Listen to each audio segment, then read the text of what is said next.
வணக்கம். Railway group D படிச்சுட்டு இருக்கீங்க. இப்போ ஆக்சுவலாக வந்து பார்த்தீங்க அப்படின்னா நம்ம இயற்பியலில் ஒரு முக்கியமான ஏரியா பற்றி தான் டிஸ்கஸ் பண்ண போகிறோம். ஃபிசிக்ஸில் வந்து பார்த்தீங்க அப்படின்னா நியூமரல்ஸ் கணக்கு கேட்குறாங்க. சரிங்களா? இப்போ இதில் இருக்கிறது எல்லாமே வந்து பார்த்தீங்க அப்படின்னா ஆல்ரெடி ப்ரீவியஸ் இயர் கொஸ்டினில் கேட்ட நியூமரல்ஸ் இதை தான் பார்க்க போகிறோம். இப்போ இதில் ஒவ்வொரு கொஸ்டினுமே வந்து பார்த்தீங்க அப்படின்னா ரொம்ப சிம்பிளாக இருக்கும். உங்களுக்கு என்ன தெரியணும் அப்படின்னா ஃபார்முலா மட்டும் நல்லா தெரியணும். ஃபார்முலா தெரிஞ்சாலே போதும், டைரெக்டாக என்ன பண்ணிடலாம் அப்படின்னா அப்படியே சப்ஸ்டியூட் பண்ணி ஆன்சர் எடுத்துடலாம். சரிங்களா? ரொம்ப ஈஸியான ஏரியா தான், ஆனால் கரெக்டாக ஃபார்முலா யூஸ் பண்ணணும். சரி, மொதல் கொஸ்டின் பாருங்கள். இது எப்போ கேட்டிருக்காங்க அப்படின்னா 4/10/2018 ஷிஃப்ட் 1 கேட்ட கொஸ்டின். என்ன கொஸ்டின் கேட்டிருக்காங்கன்னு பாருங்கள். எ Porter rice 12 kg object from surface of earth and put object 1.5 meter above from surface on his head. Calculate the work done on object. அதில் G யோட வேல்யூ 10 மீட்டர் செகண்ட் பவர் -2 கொடுத்துட்டாங்க. ஒரு சுமை தூக்குபவர் 12 kilogram நிறையுள்ள பொருளை புவியின் மேற்பரப்பிலிருந்து 1.5 மீட்டர் உயரத்தில் தன் தலைக்கு தூக்குகிறார் எனில் பொருளின் மீது செய்யப்பட்ட வேலையை கணக்கிடுக. இதுதான் கொஸ்டின். இதில் ஜியோட வேல்யூ என்னன்னு சொல்லியிருக்காங்க, 10 மீட்டர் செகண்ட் பவர் -2. இதுலேயே க்ளூவும் கொடுத்துட்டாங்க, ஃபார்முலாவில் ஜி வரப்போகுது. சரிங்களா? இப்போ இது வந்து பார்த்தீங்க அப்படின்னா நிலையாற்றல், பொட்டன்ஷியல் எனர்ஜி. ஃபார்முலா என்னது?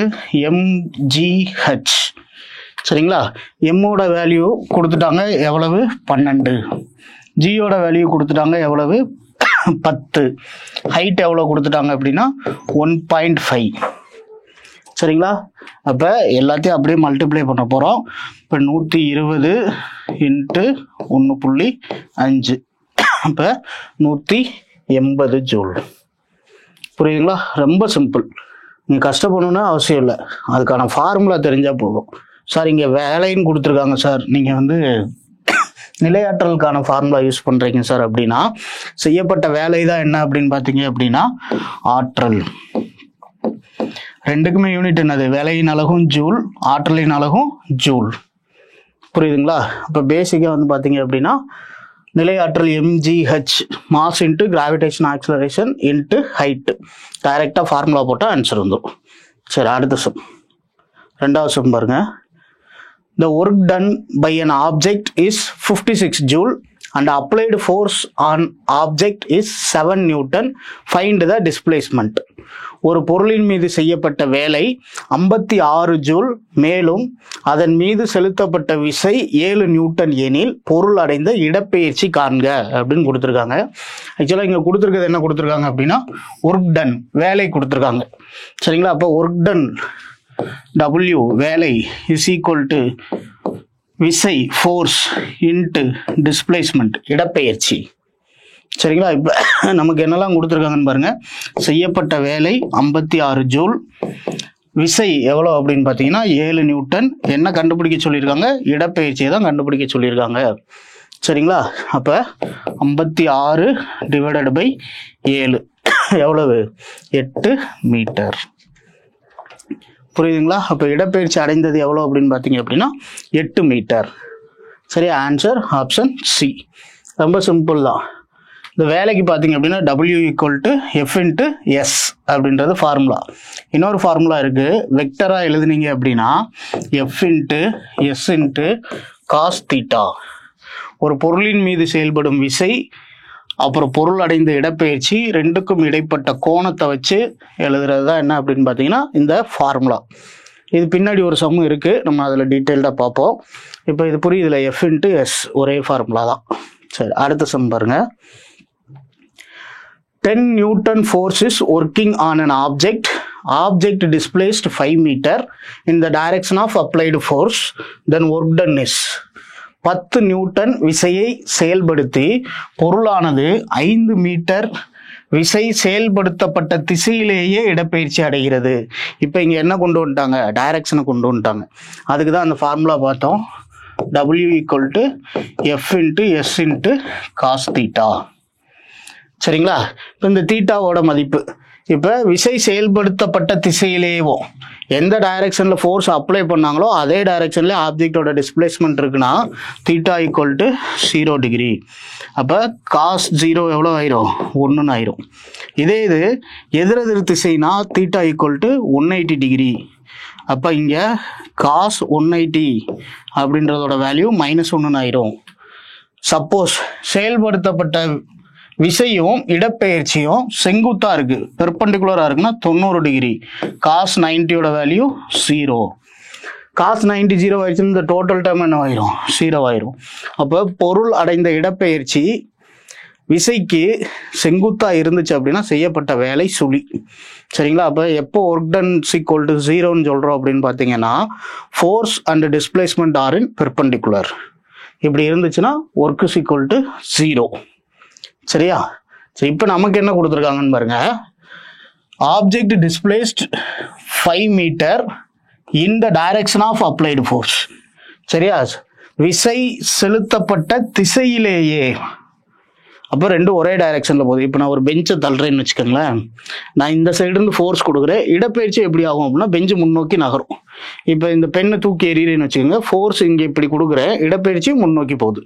சரிங்களா? இப்படி இருந்தால் தான் அதை என்னன்னு சொல்கிறோம் அப்படின்னு பார்த்தீங்கன்னா ஒரே திசையில் செயல்படுது. அப்போ தீட்டாவோட வேல்யூ 0 டிகிரி. இப்போ இங்கே ஃபார்முலா பாருங்க. W ஈக்குவல் டு விசை எவ்வளோ கொடுத்துட்டாங்க?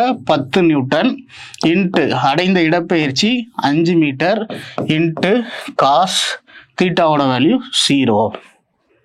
புரியுதுங்களா? அப்போ மல்டிப்ளை பண்ணோம் அப்படின்னா 50. காஸ் 0வோட வேல்யூ 1. இப்போ மொத்தம் வந்து பார்த்தீங்கன்னா 50 ஜூல். சரிங்களா? இங்கே பாருங்க, ஆப்ஷனில் 50 நியூட்டனும் வச்சுருக்காங்க, 50 ஜூலும் வச்சுருக்காங்க. கரெக்டாக பார்த்து போடணும். கேட்டிருக்கிறது என்ன கேட்டிருக்காங்க அப்படின்னா செய்யப்பட்ட வேலை என்ன. சரிங்களா? அப்போ ஒர்க் டன் என்னன்னு தான் கொஸ்டின் கேட்டிருக்காங்க. வேலையின் அலகு ஜூல். அப்போ சி ஆப்ஷனை தான் சூஸ் பண்ணணும், ஏ ஆப்ஷனை சூஸ் பண்ணிடக்கூடாது. புரியுதா? இது எப்போ கேட்டிருக்காங்கன்னு பாருங்க. 4/10/2018 ஷிஃப்ட் 1ல் 2 தடவை இதே கொஸ்டின் கேட்டிருக்காங்க. 1/10/2018லையும் கேட்டிருக்காங்க. அப்போ ஆப்ஷனை வச்சு நிறைய பேர் தப்பாக போடுவாங்கன்றதுனால தான் இந்த மாதிரி கொஸ்டின்லாம் கேட்குறாங்க. சரிங்களா? இப்போ இதுக்கான யூனிட்டு ஜூல். சரி, அப்போ 50 ஜூல். அடுத்த கொஸ்டின் பாருங்க. A coolie lifts a load of 500 Newton over a distance of 100 meter. What is the work by him? ஒரு கூலி தொழிலாளி 500 நியூட்டன் விசையை செலுத்தி பொருளை 100 மீட்டருக்கு நகர்த்துகிறார் எனில் அவரால் செய்யப்பட்ட வேலை என்ன? அதே கொஸ்டின் தான், ஆனால் என்ன சேஞ்ச் இருக்குன்னு பாருங்க. W equal to F into S தான். 100 நியூட்டன் இன்ட்டு 100 மீட்டர். இப்போ உங்களுக்கு பார்த்தீங்க அப்படின்னா 500 நியூட்டன். அப்போ இங்கே உங்களுக்கு 50,000 ஜூலுன்னு கிடைக்குது. ஆனால் 50,000 ஜூல் ஆப்ஷனில் இல்லை. என்னன்னு கொடுத்துருக்காங்கன்னு பாருங்க.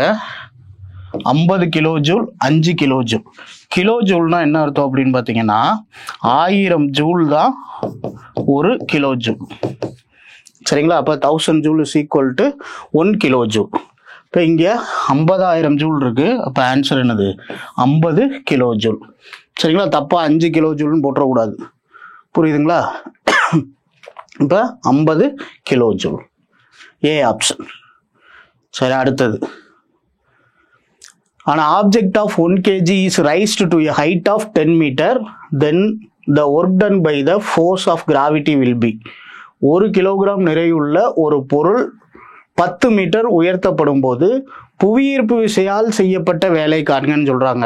அந்த வேலை செய்யறவங்க என்ன வேலை செஞ்சாங்கன்னு கேட்கல, புவியீர்ப்பு விசையால் செய்யப்பட்ட வேலை என்னவா இருக்கும் அப்படின்னு கேட்குறாங்க.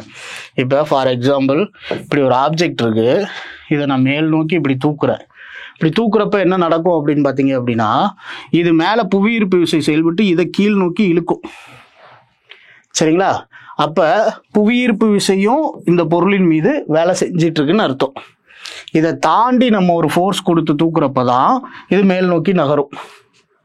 புரியுதுங்களா? அப்ப இந்த புவியீர்ப்பு விசை செய்யப்பட்ட வேலை என்னன்னு கேட்குறாங்க. அப்போ அதே 1 kg ஆப்ஜெக்ட், மாஸ் 1 kg. சரிங்களா? எவ்வளோ ஹைட் உயர போதான்? 10 மீட்டர். அப்போ ஜியோட வேல்யூ 9.8 இன்ட்டு 10 மீட்டர். சரியா? ஹச்சோட வேல்யூ எவ்வளோ அப்படின்னா 10 மீட்டர். அப்போ ஃபார்முலா mgh. அப்போ 1 × 9.8 × 10 98 ஜூல் அளவுக்கு வேலை செய்யப்பட்டிருக்கும். சரிங்களா? இப்போ ஆன்சர் ஆப்ஷன் ஏ. புரியுதா? சரி, அடுத்த கொஸ்டின்.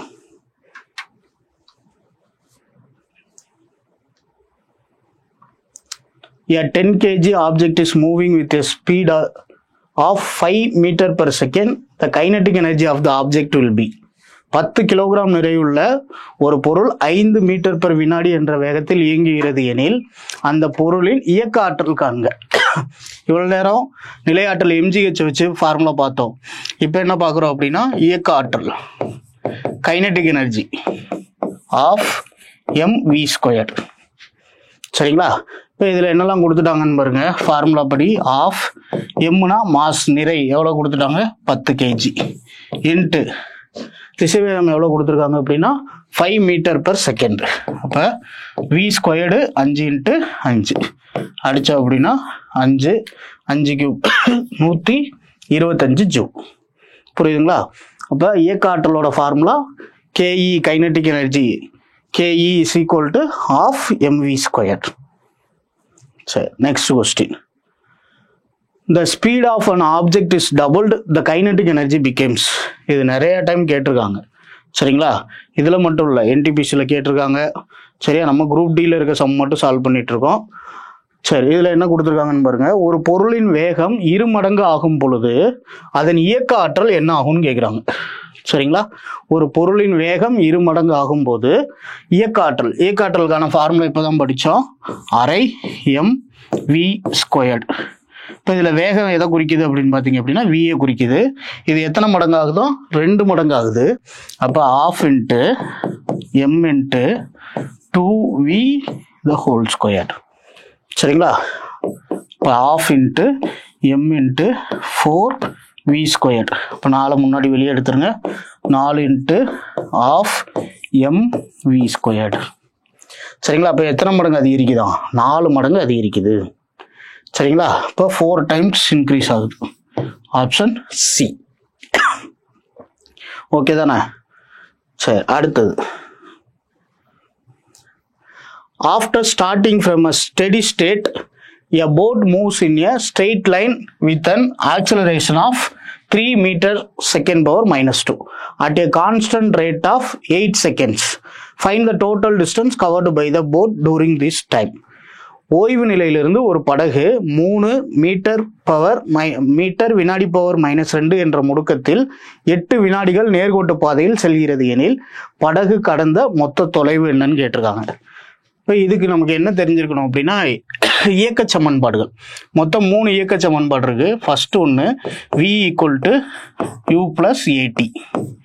ரெண்டாவது சமன்பாடு s = இடப்பெயர்ச்சி டிஸ்பிளேஸ்மெண்ட் ut + ½ at². அடுத்து மூணாவதா v² = u² + 2as. இப்போ இங்கே என்ன கொடுத்துருக்காங்கன்னு பாருங்க. ஓய்வு நிலையிலிருந்து ஒரு படகு 3 மீட்டர் வினாடி பவர் -2 என்ற முடுக்கத்தில் ஃபர்ஸ்ட் ஓய்வு நிலையில இருக்கு. இதுல யூனா என்ன அர்த்தம் அப்படின்னா தொடக்க திசைவேகம், வீனா என்ன அர்த்தம் அப்படின்னா இறுதி திசைவேகம், ஏ அப்படின்னா முடுக்கம் ஆக்சலரேஷன், டீனா டைம், எஸ்னா இடப்பெயர்ச்சி. சரிங்களா?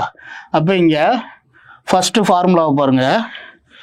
முடுக்கம் கொடுத்துருக்காங்க, ஏ கொடுத்துருக்காங்க, அடுத்து டைம் டி கொடுத்துருக்காங்க. இது 2 தான் இருக்கு. கடந்த மொத்த தொலைவு கண்டுபிடிக்க சொல்றாங்க. அப்போ டிஸ்பிளேஸ்மெண்ட் எஸ் = ஓய்வு நிலையிலிருந்து சொல்லிட்டாங்க. அப்போ எப்பயுமே வந்து பார்த்தீங்கன்னா ஒரு பொருள் ஓய்வு நிலையில இருந்துச்சு அப்படின்னா அதோட தொடக்க திசைவேகம் 0. இப்போ u 0னா இந்த டோட்டல் டேமும் யூடியும் என்ன ஆயிரும் அப்படின்னா 0 ஆயிடுது. ப்ளஸ் ½ அரை இன்ட்டு ஆக்சலரேஷன் எவ்வளோ கொடுத்துருக்காங்க 3. அடுத்து டைம் t², டைம் எவ்வளோ கொடுத்துருக்காங்க 8 × 8. சரிங்களா? t². இப்போ கேன்சல் பண்ணீங்கன்னா 4 × 8 32, 32 × 3 96. இப்போ கேட்டிருக்கிறது என்ன கேட்டிருக்காங்கன்னு பாருங்க. கடந்த மொத்த தொலைவு. அப்போ மொத்த தொலைவுன்றப்ப தொலைவோட அலகு என்ன அப்படின்னு பார்த்தீங்கன்னா மீட்டர். இப்போ இதில் பாருங்களேன், நியூமரல்ஸ் வேல்யூ எல்லாமே ஈக்குவல், எல்லாத்துலேயுமே 96 96 96 தான் வச்சுருக்காங்க. நீங்கள் செய்யணும் கூட அவசியம் இல்லை. மொத்த தொலைவு தான் கேட்டிருக்காங்க. மீட்டர் இருந்தால் யூனிட் வரும், டைரெக்டாக பி ஆப்ஷன் போட்டுடலாம். புரியுதா? ஆனால் சம்ம சால்வ் பண்ணி பழகிக்கங்க. வேறு யூனிட்ஸ் வச்சுட்டாங்க அப்படின்னா, இல்லை வேறு நியூமரல்ஸ் வச்சுட்டாங்க அப்படின்னா தெரியாமல் இருக்கக்கூடாது. புரியுதுங்களா? அப்போ 96 மீட்டர். இதில் பாருங்கள் மீட்டர் செகண்டுன்னு கொடுத்துருக்காங்க, இதில் மீட்டர் பெர் செகண்டுன்னு கொடுத்துருக்காங்க, இதில் மீட்டர் செகண்ட் பவர் -2ன்னு கொடுத்துருக்காங்க. எல்லா ஆப்ஷனும் ஒரே மாதிரி தான் இருக்குது, ஆனால் யூனிட் மட்டும் மாறி இருக்கு. கேட்டிருக்கிறது மொத்த தொலைவுன்னு கேட்டிருக்காங்க 96 மீட்டர். சரியா? இப்போ இந்த இயக்க சமன்பாடை நல்லா படித்து வச்சுக்கோங்க. v = u + at, அடுத்தது s = ut + half at squared, அடுத்து v squared = u squared + 2as. சரி, அடுத்த some. An object weight 60 Newton when measured on the surface of the earth, its weight on the surface of the moon will be. புவியின் மேற்பரப்பில் ஒரு பொருளின் எடையானது 60 Newton எனில் எடையின் அலகு நியூட்டன். ஞாபகம் வச்சுக்கோங்க. சரிங்களா? இந்த unit of weight is newton. எனில் நிலவின் மேற்பரப்பில் அதன் எடை அளவு எவ்வளவுன்னு கேட்டிருக்காங்க. ஆக்சுவலாக எடைக்கு ஃபார்முலா W = m × g. இது எதிலிருந்து வந்துச்சு அப்படின்னா ஃபோர்ஸ் = மாஸ் × ஆக்சலரேஷன். இந்த ஃபார்முலா தான் இப்படி மாறி இருக்கு, எடைன்னு மாறி இருக்கு. இப்போ W = m × g ஃபார்முலா ஞாபகம் வச்சுக்கோங்க. இங்கே நிலாவுக்கும் பூமிக்கும் ரெண்டுக்கும் பார்த்தீங்க அப்படின்னா, இப்போ பூமியில் 6 மடங்காக இருந்துச்சுன்னு வச்சுக்கோங்களேன் விசை செயல்படுறது, அல்லது எடை நிலாவில் 1 மடங்காக தான் செயல்படும். சரிங்களா? இப்போ பூமியில் எத்தனை இருக்கா? 60 நியூட்டன் இருந்துச்சு அப்படின்னா நிலாவில் எவ்வளோ இருக்குன்னு கேட்டிருக்காங்க. /6 அடிச்சிங்க அப்படின்னா 10 நியூட்டன் தான் இருக்கும். சரிங்களா? இப்போ நிலவை விட பூமியில் 6 மடங்கு அதிகமான விசையோ அல்லது எடையோ செயல்படும். புரியுதுங்களா? இப்போ நீங்கள் டிக் டிக் டிக் படம் பார்த்துருப்பீங்க. அதில் வந்து பார்த்தீங்கன்னா மேலேருந்து ஒரு மிசைலை ஈஸியாக கையில் தூக்கி இன்னொரு இடத்துக்கு வச்சுரு ராக்கெட்லேருந்து ட்ரான்ஸ்ஃபர் பண்ணிடுவாங்க. ஆனால் இதே தரையில் பார்த்தீங்க அப்படின்னா அதை விட 6 மடங்கு அதிகமாக அது மேலே எடை விசை செயல்படும், அதனால் நகர்த்த முடியாது. புரியுதுங்களா? இப்போ இங்கே நிலாவை விட பூமியில் 6 மடங்கு அதிகம். சரிங்களா? சரி, இப்போ இங்கே ஆன்சர் 10 நியூட்டன். சரி, அடுத்த கொஸ்டின் பாருங்க. The distance covered by a free falling body in 2 seconds will be. தடையின்றி தானே கீழே விழும் பொருள் 2 வினாடிகளில் எவ்வளவு தொலைவை கடந்திருக்கும் அப்படின்னு கேட்குறாங்க. இப்போ இதுக்கு முன்னாடி நம்ம ஃபார்முலா பார்த்தோம், v = u + at பார்த்தோம். இப்போ தடையின்றி தானே கீழே விழும் ஒரு பொருள் இருக்குன்னு வச்சுக்கோங்க. அந்த பொருளோட தொடக்க திசைவேகம் எப்பயுமே என்னவா இருக்கும் அப்படின்னா 0வா இருக்கும்.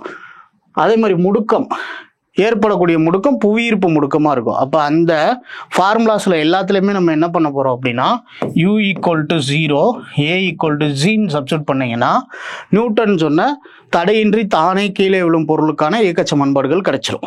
சரிங்களா? இப்போ ஃப்ரீ ஃபாலிங் ஆப்ஜெக்டோட ஃபார்முலாஸ் 3 தான், அதே மாதிரி தான்.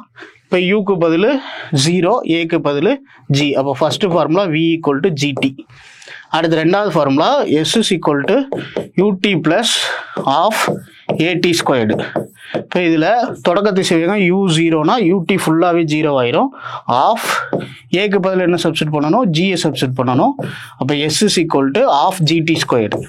இது ரெண்டாவது ஃபார்முலா. அடுத்து மூணாவது formula v squared = u squared + 2as. இப்போ இந்த இடத்துல u squared 0 ஆயிரும். இப்போ v squared = 2gs. இப்போ v மட்டும் வேணும் அப்படின்னா √2gs. சரிங்களா? சரி, இப்போ இங்கே என்ன கேட்டிருக்காங்கன்னு பாருங்க. தடையின்றி தானே கீழே விழும் பொருள் 2 வினாடிகளில் எவ்வளவு தொலைவை கடந்திருக்கும் கேட்டிருக்காங்க. இப்போ தொலைவு கண்டுபிடிக்கணும்னா டிஸ்பிளேஸ்மெண்ட் s = half, ஜியோட வேல்யூ எவ்வளவு? 9.8. டி ஸ்கொயர்டு அவங்க கொடுத்துட்டாங்க 2 ஸ்கொயர்டு. இப்போ 2 × 2 கேன்சல் ஆயிரும். இப்போ 9.8 × 2 19.6 மீட்டர். புரியுதுங்களா? அப்போ 2 செகண்டில் தடையின்றி தானே கீழே விழும் பொருள் எவ்வளோ தொலைவு பயணிச்சிருக்கோம்? 19.6 மீட்டர். சரிங்களா? சரி, இவ்வளோதான் வந்து பார்த்தீங்கன்னா. இப்போ நம்ம பார்த்தது வந்து பார்த்தீங்க அப்படின்னா எதுலெல்லாம் பார்த்துருக்கோம்னா ஃபோர்ஸ், மோஷன், ஒர்க், எனர்ஜி, இந்த 4 டாப்பிக்கில் இருக்கக்கூடிய இம்பார்ட்டன்ட் சம்ஸ் தான் பார்த்துருக்கோம். சரிங்களா? அதாவது விசை, இயக்கம், வேலை மற்றும் ஆற்றல். இதில் இருக்கக்கூடிய இம்பார்ட்டன்ட் சம்ஸ் தான் பார்த்துருக்கோம். இதில் நிறைய ஃபார்முலாஸ் இருக்குது. பின்னாடி நம்ம ஃபார்முலாஸ் மட்டும் ஒரு செஷன் டிஸ்கஸ் பண்ணுவோம். இப்போ இதில் வந்து பார்த்தீங்கன்னா அடுத்ததாக நம்ம என்ன பார்க்கலாம் அப்படின்னு பார்த்தீங்கன்னா, ரிப்பீட்டடாக வேறு எதில் கொஸ்டின் கேட்குறாங்கன்னா, எலக்ட்ரிசிட்டி மின்னோட்டவியலில் சம்மு கேட்டுக்கிட்டே இருக்காங்க. சரிங்களா? இது போக ரேராக ஹீட்டில் கேட்குறாங்க. அடுத்து ரிப்பீட்டடாக எதில் கேட்குறாங்க அப்படின்னு பார்த்தீங்கன்னா, லைட்டு. சரியா? இதில் வந்து ஃபோக்கல் லென்த் குவிய தொலைவு எப்படி இருக்கும், சரிங்களா? இப்போ பிம்பம் உள்ள தொலைவு, பொருள் உள்ள தொலைவு, இது எல்லாமே கேட்பாங்க. அடுத்து சவுண்டுலையும் நம்ம பார்க்க போகிறோம். இப்போ அடுத்த வீடியோ வந்து பார்த்தீங்க அப்படின்னா, இது 4ல் இருக்கக்கூடிய நியூமரல்ஸ், அதை பற்றி டிஸ்கஸ் பண்ணுவோம். ஒரு தடவை நல்லா பார்த்து வச்சுக்கோங்க. ஃபார்முலா தெரிஞ்சிச்சுன்னா அப்படியே சப்ஸ்டியூட் தான் பண்ணுறோம், வேற ஒன்றுமே பண்ணல நம்ம. சரிங்களா? அதனால ஃபார்முலா இங்கே ரொம்ப முக்கியம். தேங்க்யூ.